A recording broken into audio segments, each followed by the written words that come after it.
All right, Michael, everyone's in from the waiting room? Yeah, looks like everyone's in. So whenever you're ready. Awesome, awesome. Well, good afternoon. Happy Monday, everyone. Welcome to Survive and Thrive Mastermind with our mega agent number 2, Cesi Pagano. And thank you so much for your time, Cesi. I've had the opportunity and pleasure to know Cesi. I think it's now just over 12 years, if you can believe that. One time.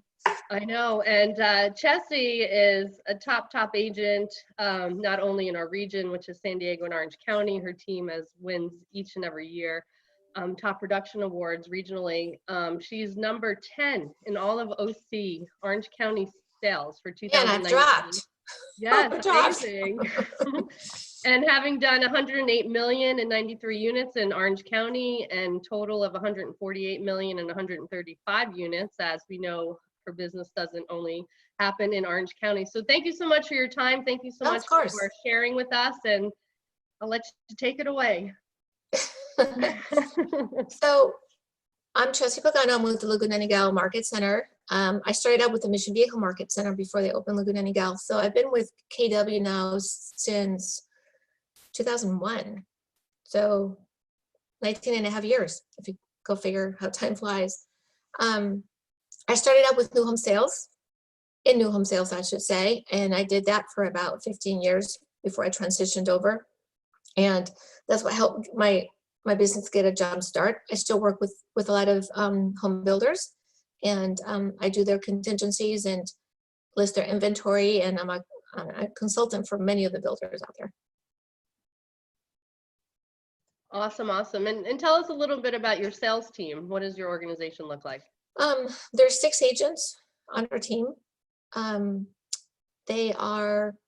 have 4 of them. They're pretty, well, let me see, 1, 2, 3. Yeah, actually 5 now, 6 with myself. So 3 of them, they're pretty seasoned. They've been with me for over 5 years. And then 2, they're newer and very eager, very motivated. And then I have about 5 admin. So Katie's my assistant. She's been with me for 15 years. And then she's my director of operations, for lack of a better word. And then I have Carol, who's my closing manager. I have Melinda, who's my listing manager. I have Tony, who assists her and also handles all of our builder input and all of our leases. And then I have Gordana, who does our showing coordinating. And then with this one more, which is our marketing director, who her name is Julia. Awesome, awesome. Great team you have, nonetheless. Do you have any virtual assistants, or is everyone? Gordana is virtual. She actually coordinates, again, our showings in our open houses. She's in Argentina. Awesome. So what is leading you and your team right now to success in 2020, and especially during this pandemic? Well, we had a really good trajectory this year until the virus hit, of course, and we're trying to continue our business with blinders on. Obviously, there's only so many people that still want to try to sell their homes, and so many people that are wanting to get into the marketplace. But so it has slowed down for us, but we're still moving homes, of course, right? We have a few on hold that are just very sensitive to potential health issues, so that's why they've selected to remain on hold for now. But all the others were plugging along and trying to get homes sold. It looks like a lot of the homes under 800 will continue to get multiple offers, so that's a really good price point to kind of focus on. Anything above that, up to 1.2, is still moving, just a little slower. Above that is where it's a little bit more challenging. Excellent. And what do you think is most important right now for you and your agents? Oh, just to stay in touch with our clients, tackle the database, continue to reinforce to them that we're here to help them, whether it's, real estate related or not. We care about them. We want to make sure they're safe, they're healthy. And that's basically all we're doing is touching base on that, on, what's just staying connected, in contact, being top of mind. Awesome, awesome. So what does your lead generation look like for yourself right now? So typically, obviously we practice the beyond the 33 touch, right? So as soon as they it's a brand new lead as an example, we want to make sure that we're continuously in touch with them. So it's always, to me, personal connection is more important than just emails and text messages. So we always start out with the phone call and then just saying, thank you so much. It was a pleasure meeting you. Depending on the circumstance, trying to get my team to do more, right? Send them a thank you via video, but they also get thank you notes. If we have their addresses, depending on the situation, if it's a listing lead versus a buyer lead. And if it's, again, depending on the source, because sometimes it's a boomtown lead, whatever it is, we make sure that we're always thanking them for contacting us. So sometimes it's a text message, sometimes it's an email, and then we alternate it. You know, it's important that during the conversations that we have with these leads that we understand what it is they're looking for, what their motivation is, and try to find out as much about them.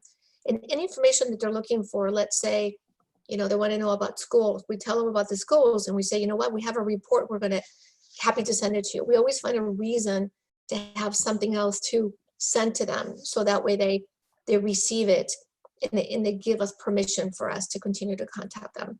And then of course, after we send that piece of information they requested, we make sure that we follow up again with a phone call to make sure they received it. And if they have any questions on it, they don't respond, we send them a text. So we're continuously trying to, you know, promote that touch.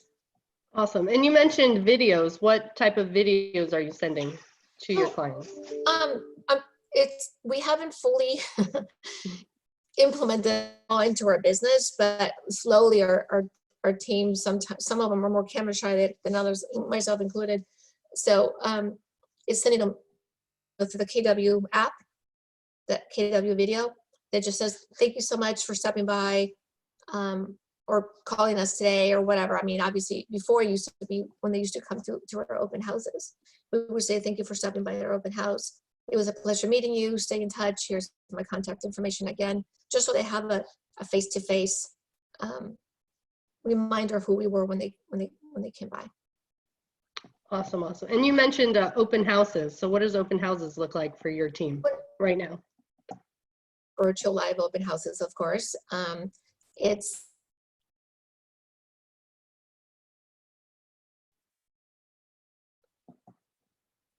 I can't say that we've had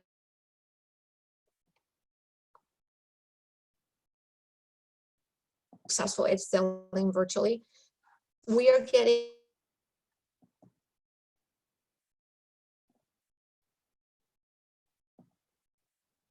other agents.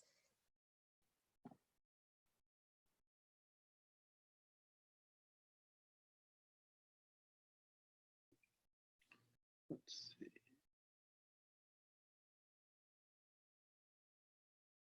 Uh-oh, looks like she might have been disconnected.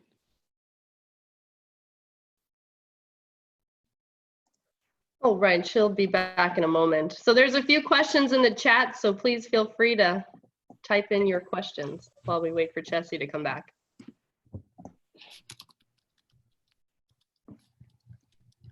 You all there? There she is. There we are. Okay, so I always worry about the financing offers because there's always a condition, you know, subject to CNA, subject to inspections. And if we do have multiple offers, it's just better practice to consider the ones that have already seen it, that make the effort to come and see it, even though we're under restrictions. It's just more of a sure sale. Excellent, awesome. And then there was a question in the chat box, and one of them was, what or who was your first hire and what did they do? My first hire was a gal that was in our office. She really wanted to learn from me. She wanted to shadow me, and I said, great, I'll help you, you help me. She wanted to be an agent, and I said, let me teach her the basics first. So I hired her as my assistant. I just paid her hourly at that time, but your assistant should always be your first hire. A lot of people tend to want to hire agents first just to get, you know, certain leads off their lap. I always recommend an assistant first. I mean, don't reinvent the wheel, guys. We have a great guide. Millionaire Real Estate Agent is there with the roadmap for your success. Just follow it. That's exactly what I did.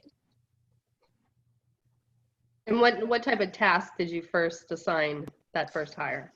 She helped me keep my database straight. So as leads came in, she implemented them into our CRM.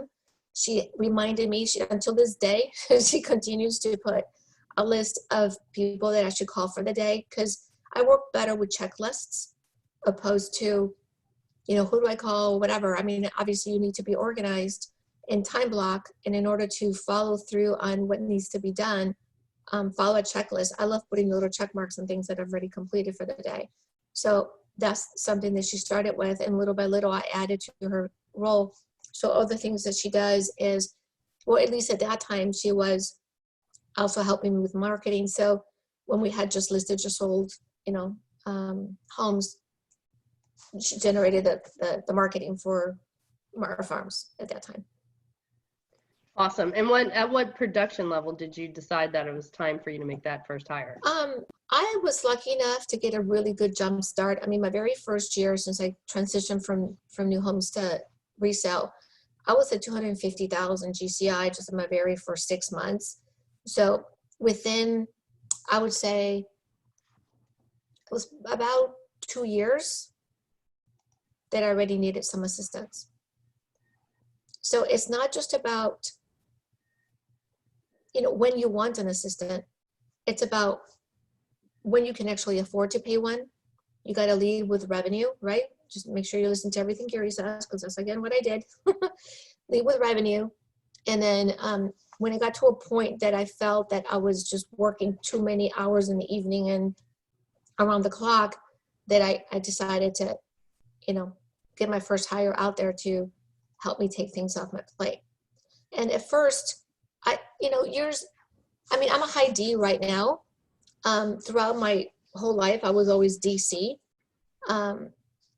Through high school and college, I was probably a DI, more of an I first. And then now I'm all D, some I still left over. But because I've always had the organizational skills, because in my early years, I was administrative assistant myself. I always felt that I had to have all my systems in place before I hire somebody.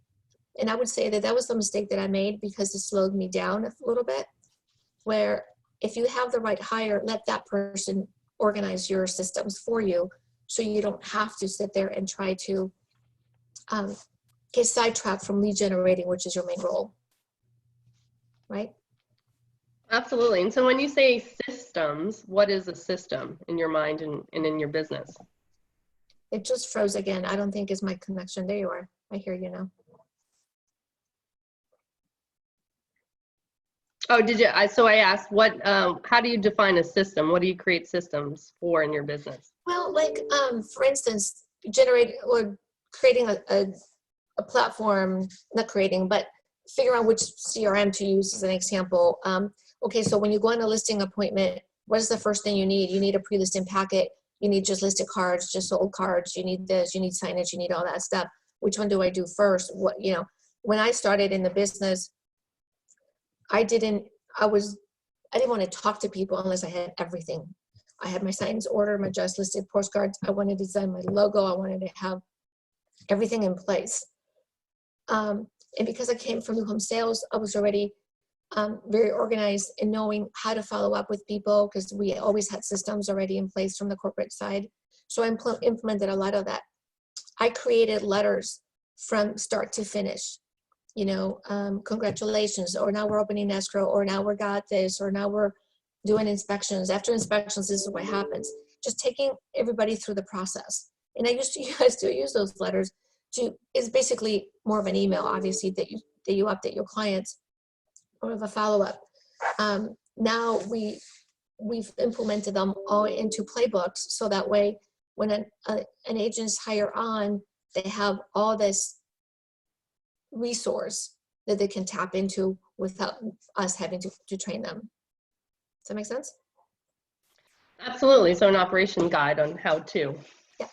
For each transaction. For sure. How has your 33 or 36 touch changed since COVID-19? A lot more personal touch, a lot more phone calls. I used to touch base with my database at least 2 to 3 times a year. We call everyone, and we got over 5,000 people in our database. So now I'm trying to call even more. Our team is helping too. We split the list. Anybody that used to be, because I've had different team members on my, my team at one time or another, when they leave because either they got married, moved out of state, whatever the circumstance may be, any of the leads that they've left behind, instead of me calling them, I have my team calling them. So that way we have more direct touch as opposed to a lag time, because calling 5,000 people is a lot for one person, right? So yeah, a lot more calls for sure. Awesome. And then just going back to lead generation, did you increase the amount of hours or contacts for yourself Yeah, and each of your sales? my average was about 2 to 3 hours a day.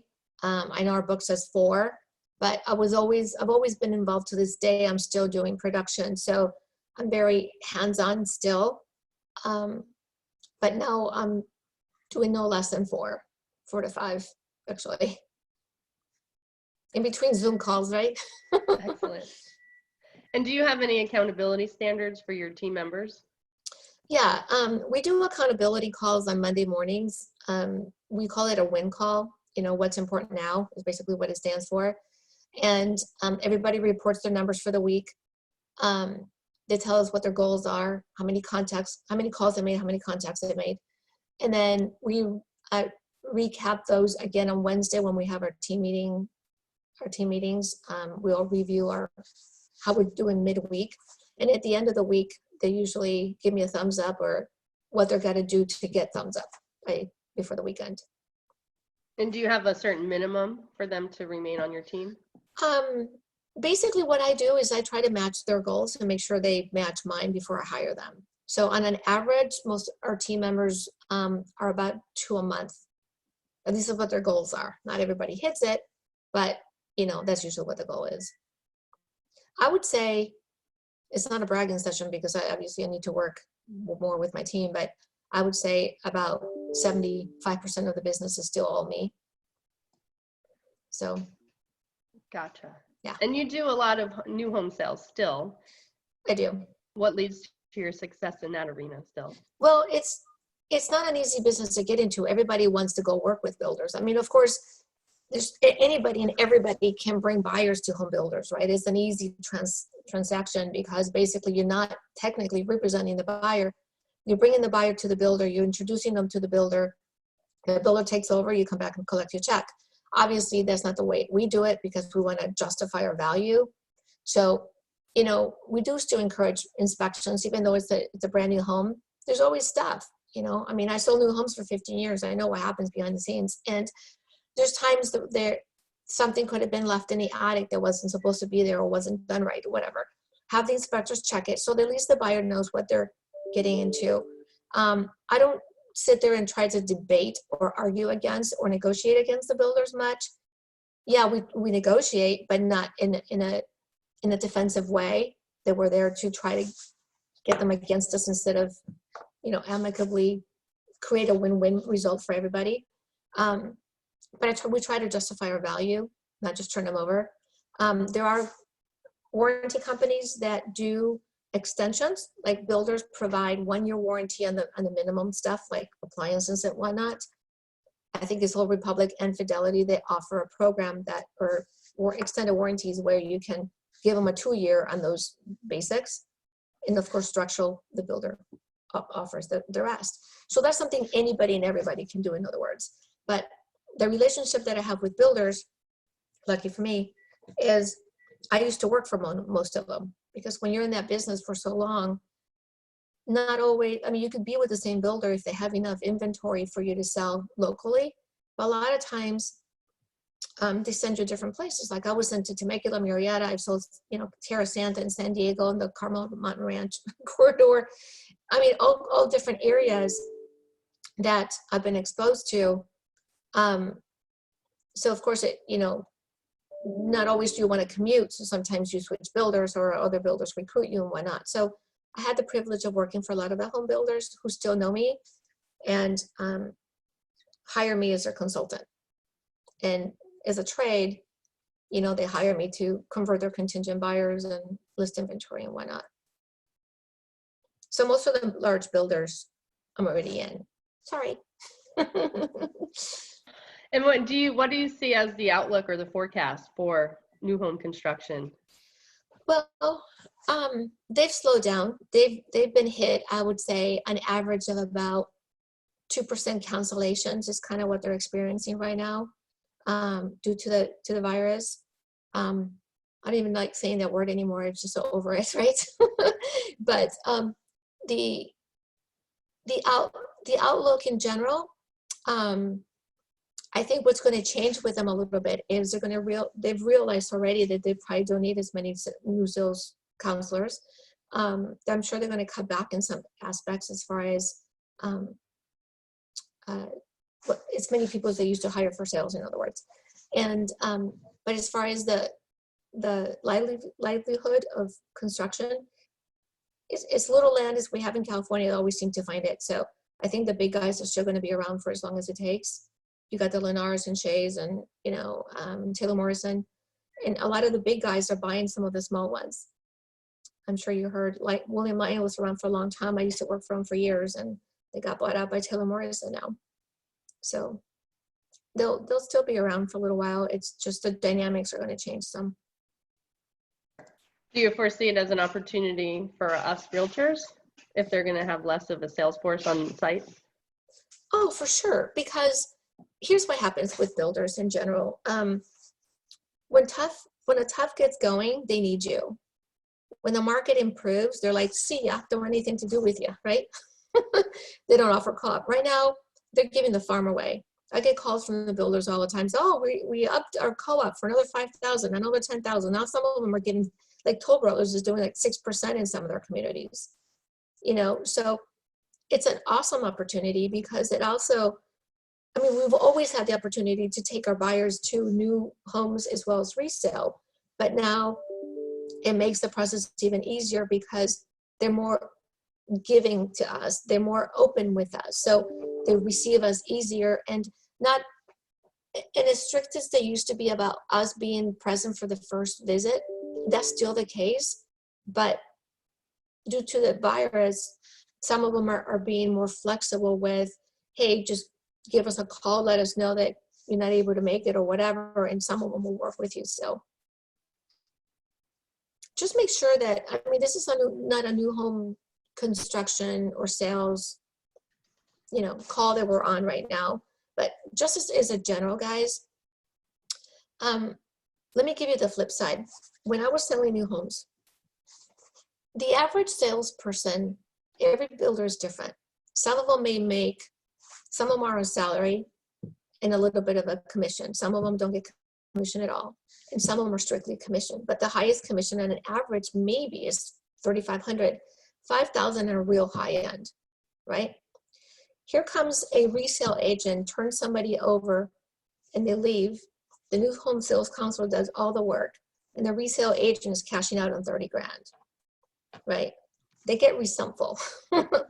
So what's really important to know is that technically, as I mentioned earlier, you're not representing the buyer when you bring a buyer to a new home community. You're just referring them to the builder. So the least you could do is bring them in person the first visit. That's all they want. They want to know that you were the source. It's no different than you and I getting into escrow, right? Well, actually, let me rephrase that. I'm a buyer and I walk into your open house. You write up the contract and all that, and here comes an agent out of nowhere and says, by the way, he was my buyer. Okay, too late now, right? But obviously, resale works a little bit different where people walk into your open house and they tell you they got an agent, no big deal. But in new home sales is different because you're not representing the buyer. So all they want is just their referral to be coming from that source. So it's really important that you honor that. And if you don't fight the builders on that and you do as you should, you're going to earn that relationship with the builder. That's where I'm going with this, right? You want to make sure that they appreciate you for what you're doing, and they're going to think of you anytime an opportunity may come that they can refer you business. Make sense? Definitely. And just to go back, Ron had a question going back to your team, your Monday win calls. Can you repeat what those metrics are again that you asked your team members? I'm lost. What do you mean? What do you have them report on your Monday calls? Oh, The contact? okay. Yeah. So, how many calls they made? Out of those calls, how many contacts they made? So how many actually people did they have conversations with? And then how many appointments did they get out of those? And then they report any sales that they might have gotten into escrow or offers accepted over the weekend. And lastly, what their goal is for that week. And what I left out is right before that, we usually talk about some kind of positive affirmation before we get into the sales process. Awesome. And that was going to be my next question, actually. How are you keeping yourself in a positive mindset throughout this? Again, just with blinders on, right? This is like our fourth recession. And of course, this is a lot different than anything we've ever experienced. We're not in a situation where, it's just about numbers or economics. It's about safety, health, and not having contact with people, not being able to have open houses or anything else that is so restrictive. So it's totally different. But, just we do some fun like Zoom calls as well to kind of keep everybody positive. We make sure we cheer each other on when we have escrows open. We make sure that during our team meetings, one of the things that we always do is we always share our wins and our challenges. So everybody learns from those challenges so nobody repeats the same mistake. And it's a lot of experience that a new agent on our team gets real fast just by listening to what everybody else has experienced. And again, we cheer each other on. We have, we meet via Zoom for a lot of different fun things. It's like sometimes we'll share our pets or we'll share.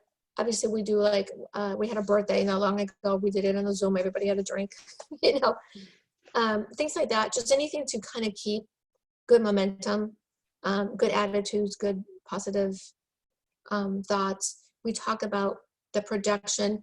Most importantly, we talk a lot about scripts, right? Not just saying the scripts, but internalize them enough that they truly believe and understand what we're trying to educate our clients with. Because we truly do believe that, although even Gary said, hey, hang on, we're going to be, in it for a little while with the recession. I still believe there's a lot of buyers and sellers that are going to come out of the woodwork and want to get into the market. And we let our clients know, you know what, your safety is the most important thing to us right now. But at the same time, if you want to take advantage while everybody else is in hiding, you can buy a house with less competition. Yeah, we still have multiple offers, but you'll have less competition than you would have if we were not in the situation. Same thing with sellers, yeah, we're going to get less showings, but guys, these are real buyers, serious. There's no looky-loos right now. They're not going to go out and just risk their life just to look at a house. They're really buyers wanting to buy right now. And at the same time, there's less homes on the market. So get in there before the competition gets out there. So that's where we're focusing our education process and information to our clients. So it's keeping us in a positive because that's what we're believing in, and then we're going this way. Anyway, I hope that answers that question. Absolutely. And are you creating your own scripts, or are you finding scripts from other agents? A little bit of everything, of course. I can't say that I'm really creative, so I take somebody's script and it, shifted the way I would. Because obviously you got to be comfortable with how you deliver the message. So yeah, it's a combination of all of the above. Gotcha. Any great resources you'd share with us for your finding scripts? I'm fortunate enough to be in Gary's Mastermind group, so we get a lot from that. We have, there's a lot of education right now. You've got, if you guys have not signed up for Masterminds already, it's going to be via Zoom coming up. I recommend you get on that because you get a lot of great information and a lot of sharing from other agents. There's a lot of, go on KW Connect. Everything's there for you. So you take a little bit of all of that, and then there's a lot, what's that one that's coming? Bold Pivot. Yes, thank you. Absolutely. Are you attending Bold Pivot? Yes, Yay. So everyone on this call should be attending Bold Pivot. yes. And I didn't mean it for it to be a trick question, but I wanted everyone else to hear. I know that you used a lot of the KW resources. So Yeah. KW Connect, absolutely. For sure. And Bold Pivot, and I know they shared a lot of that, and they'll have the Facebook group and the Coaches Corners in addition to the actual materials. Of So course. aside from Bold Pivot, what are you looking for yourself in training? What are you signing up for? What should we be signing up for? You know what? There's so much out there right now. Everybody's got something to share. You can get inundated with that. So I think my recommendation would be find out who the source is and what it is that they're talking about. If it's relevant to what you want to learn right now, then take it. Otherwise, focus on lead generating right now, and that's all you should be doing. Because although today I'm corporate and I've got 4 Zoom calls, it does take away from your production. If you know, there's only so much education you can take in. I'm a firm believer that you take something you've learned, implement it well, and then go on to the next and learn something new. Because otherwise you're taking all this stuff in on, and then when are you going to implement it? By the time you're ready to do it, you forgot what you learned. At least No, I couldn't agree with happened to you me. more, Cesi. And that's what I said last week. I think we all were worried we couldn't fill our calendars. And I think now we are filled too much and we're not actually taking action on what we're Yeah. learning and needing to do to keep our businesses flowing and moving Yeah, for forward, sure. growing. Yep. Awesome, awesome. And what about, there was a question from the audience. I had shared with them your designations. How do they go about learning about those designations and getting them themselves? Well, all through CAR, there's buyer agent designations. There is luxury. There is all kinds of different opportunities there for you. Again, go one at a time. I know when I started, I'm a very impatient person, so I wanted to take it all in myself and, you know, be an expert in this, be an expert in that. Right as we saw the market changing in 2007, we knew short sales were coming. So of course I got my short sale designation. Practice what's in your business now, right? And even if you want to be, let's say, a luxury agent in the future or anything like that, that's great. But what's going to get your business right now? Because keep in mind, luxury is dead right now. Not completely, but if you want to pay your bills, go where the money is. And that's the smaller homes, and the lower price ranges right now are the ones you're selling, right? Focus on, and then gradually move up to where you want to be, right? Are you treating because I know you have a large luxury clients in your database, are you doing any sort of different drip campaigns with them? Not necessarily completely not communicating with them, but a different messaging perhaps? No, of course. And with them, it's a different message, of course, right? I mean, they're a little bit more, what's the word that I just went dead for a second. They're more influenced or reliant on the stock market. So of course, that's kind of where the focuses are, because a lot of them are business people and whatever. But it doesn't mean that everybody is suffering because the stock market went down. You know, and when you really look at it, some of the messages that they were putting out there, let me give you an example. I didn't check today, so forgive me, my numbers are off. But when the stock market was doing really well earlier, before the virus, it was ranging between 25,000 to 27,000 in the Dow, right? Now it's down to 23, thereabouts. Well, that's what the norm has been. So it's not below norm yet, right? So that's something that you can help educate people. I have some clients that are extremely negative about, oh my gosh, you know, the sky's going to fall. Well, maybe, you know, but we're not really, whatever the economists are telling you what may happen, in addition to what you hear in politics and whatever else, look at what the reality is. There's less than 4,800 homes in all of Orange County, from the smallest condo to the largest multi-million-dollar home on the market. There's still somebody that wants shelter. There's still somebody that wants to make a change and had a plan to make a change before this happened. So let them know it's okay to do that, right?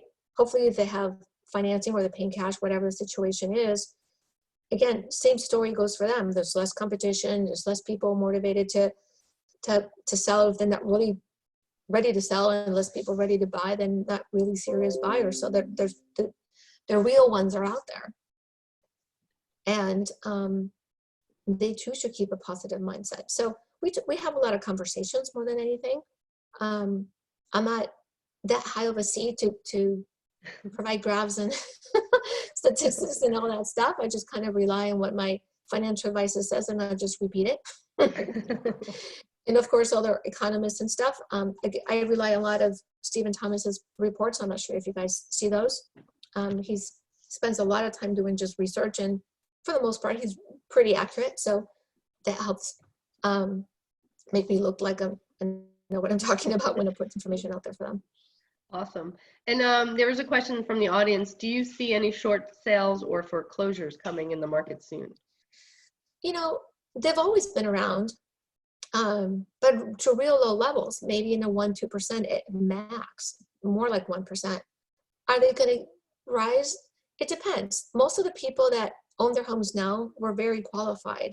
So there's not very many people that are going to jump into the opportunity, or I should say not opportunity, but you know, be in a desperate mode to necessarily sell unless they've truly lost their job.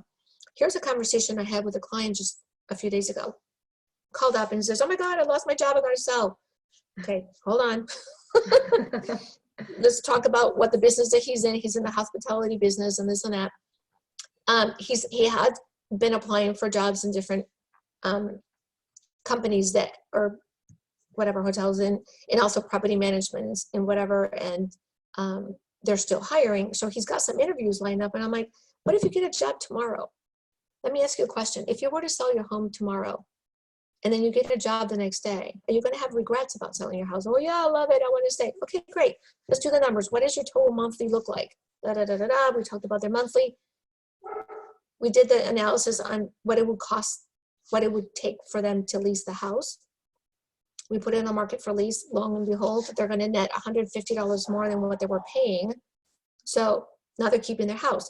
Those are the conversations we're having with clients. Yeah, I'm passing up on listings, but it's not about me.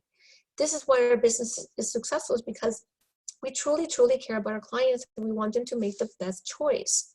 And that was the best choice for them. They're so thankful and so happy. And in their price point, it was a crazy weekend because we had 26 applicants, because there's still a lot of people out there looking for leases, more so than ever.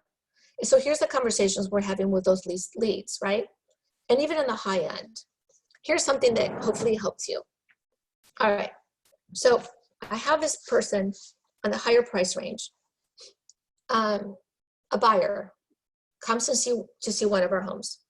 And he's like, well, I think I'm just going to wait a year or, you know, at least 6 more months until the prices go down. And I said, well, why would you want to do that?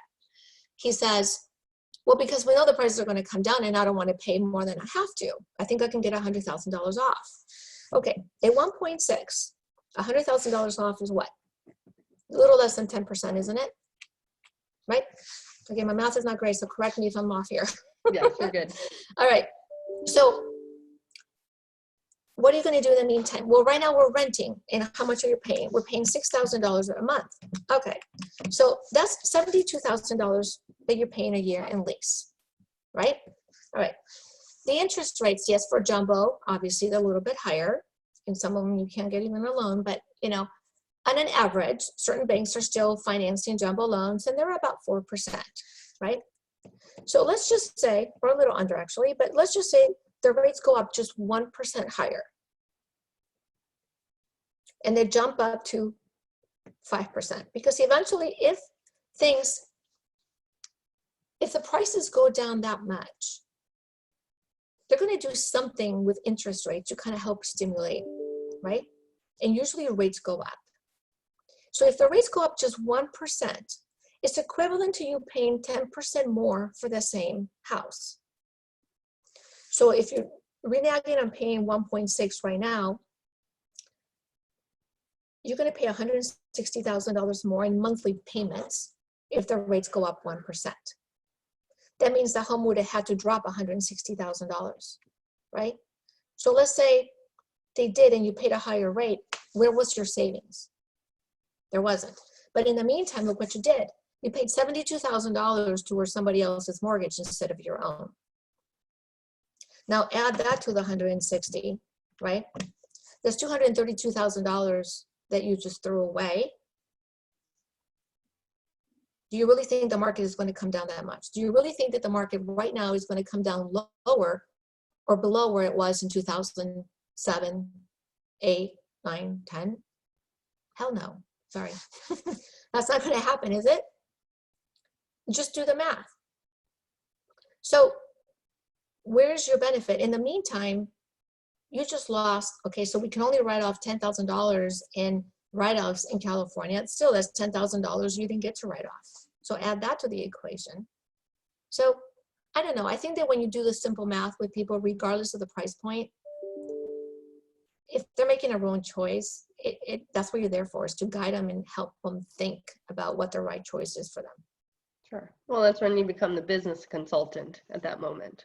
Yeah, exactly. Awesome. Another question from the audience is, do you use your website to attract new business? Yeah, we have a marketing gal that helps keep our SEO and all that stuff up. A lot of the new leads we get are a combination. Well, here's where our business comes from for the most part. It's over 70% is business and repeat business and referrals. And the referrals that I count are either agents from other states, local agents, whatever, clients, and builders, because builders refer me a lot of business too, right? All that has slowed down quite a bit, of course, but it's just temporary for now. And then we use Boomtown for lead generation. And that's where all of the Zillow and all the other leads filter into. I don't like paying Zillow, just so you know. I think they get less than $150 a month from me a month, excuse me. And that's because I don't like Zillow. Yeah, it's a necessary evil. I don't like what their goal is ultimately to replace us. So I'm not going to fund their business. But, you know, for the little that I give them, we get some leads from that. They do obviously pay themselves.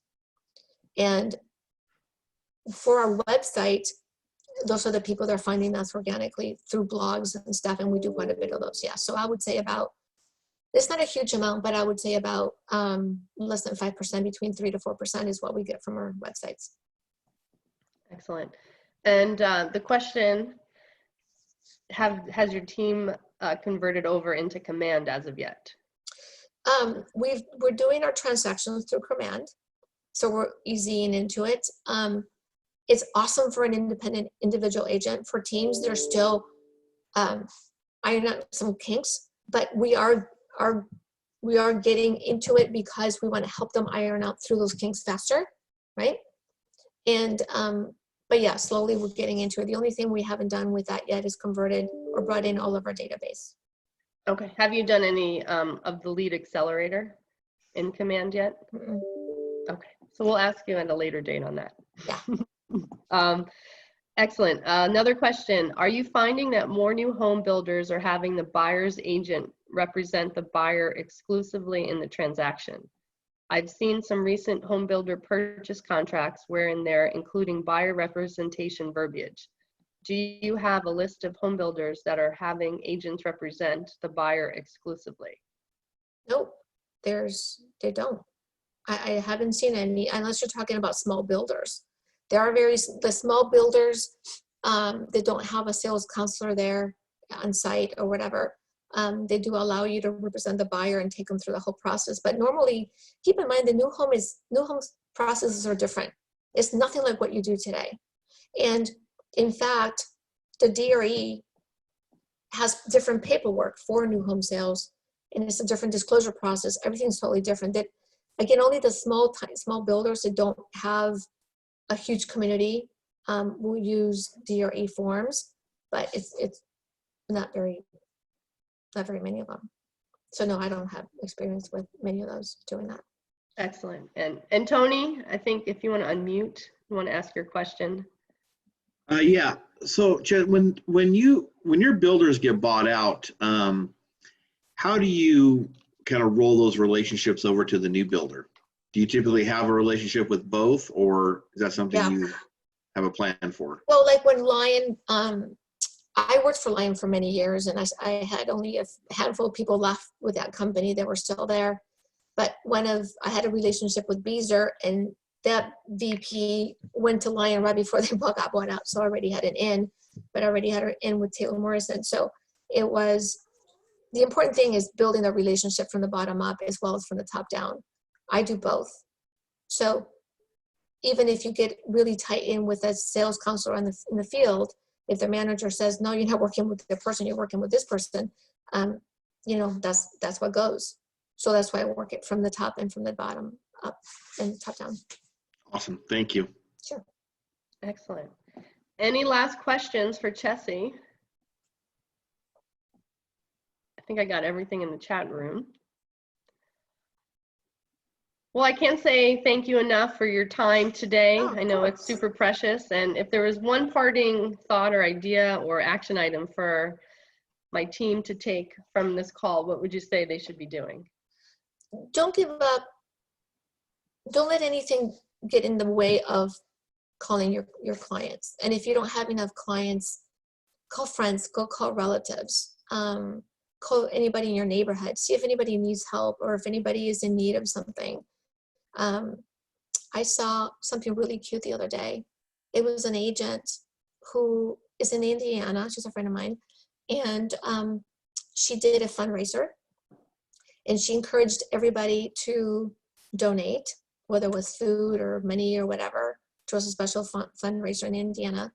And she had everybody be outside as they drove by to collect.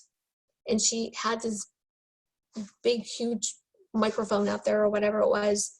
And it was playing music really loud. And she had everybody dancing outside. It was the cutest thing I've ever seen. And she got a lot of people in the neighborhood in her farm to really come together, though everybody were standing, they were all standing in their own driveway. I thought it was really cute. I don't know if that gave you a visual or not. Definitely. Yeah, just stay in touch with people. And there's people out there that are afraid to reach out to you, or they may not know that you're working, so make sure they know that you're working. Absolutely. And let them know we can still buy and sell houses. So Yes. absolutely. Awesome. It's essential Awesome. business. Well, excellent. Well, thank you so much, Cesi. I hope you have a great afternoon. pleasure. And thank course. you for everyone participating today. And we will continue on. So have a great day, and everyone get signed up for Bold Pivot. Cesi will be there. Yes. Thanks, Thanks, Jesse. guys. Thank See you. you later. Bye. Bye. Bye.